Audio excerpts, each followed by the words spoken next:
Hello everyone, good morning. কী অবস্থা সবার? আশা করি সবাই খুব ভালো আছো। সকাল সকাল মায়ের হাতে ড্রাগন জুস খেয়ে শুরু হয়ে গেল আমার দিন। এরপরে বের হয়ে গেলাম মায়ের সাথে যমুনা ফিউচার পার্ক। এখানে মূলত এসছি আমরা শপিং করব আর সিনেমা দেখব। এখানে এসেই আমার ভীষণ ক্ষুধা পেয়ে গেছিলো, তাই নিয়ে নিলাম একটা কফি। আর ভেতরে ক্যামেরা অ্যালাউ করছিল না, তাই আর কোনো শ্যুট নিতে পারিনি। এরপর ওখান থেকে বের হয়ে চলে এলাম কাচ্চি ভাইতে।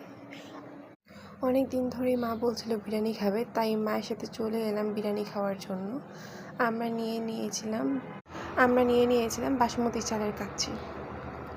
আর বাংলাদেশের সবাই অন্য অন্য রেস্টুরেন্টের তুলনায় কাচ্চি ভাইয়ের কাচ্চিটাই বেশি পছন্দ করে। ওরা কাচ্চির জন্যই বিখ্যাত। কাচ্চির সাথে নিয়ে নিয়েছিলাম চিকেন রোস্ট, এটা আলাদা করে নিয়েছিলাম। আর এরপরে ছিল খাসির জালি কাবাব, আর কাচ্চিটাও ছিল খাসির মাংসের। তোমরাও কে কে কাচ্চি খেতে ভালোবাসো কমেন্ট করে জানিও। আর এরপর নিয়ে নিয়েছিলাম খাসির চুই ঝাল। আর আমার বিরিয়ানি খাওয়ার সময় সালাদ না নিলে হয়ই না, তাই একটু করে সালাদ নিয়ে নিলাম। আর আমার মা বিরিয়ানি খাওয়ার সময় কোক ছাড়া খেতে পারে না।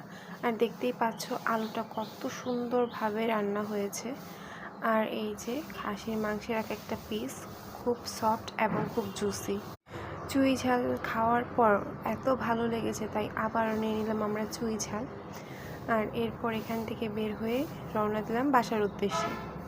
কিন্তু কাল বোনের জন্মদিন, তাই আজ যাব সবার আগে কেক কিনতে। আর এখানে এত ভ্যারাইটিসের কেক ছিল যে আমি বুঝতেই পারছিলাম না কোনটা নিব। অবশেষে আমার বোন ভিডিও কলে পছন্দ করে দিল যে সে এই কেকটা চায়, তাই বোনের উপলক্ষে কেকটা নিয়ে নিলাম। আর বাসায় এসে আমি একটা পরোটা খেয়ে নিলাম। এরপর দেখি মা রান্না করছে তেহারি।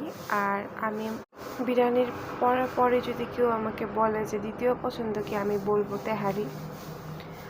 আর এই তো মায়ের রান্না হয়ে গেছে। রান্না হতে হতেই আমি প্লেট নিয়ে বেরিয়ে চলে এলাম। আর ফোনটা আজ মা আমাকে গিফট করেছিল। এরপর আবার রওনা দিলাম আমরা ঢাকা যাওয়ার উদ্দেশ্যে।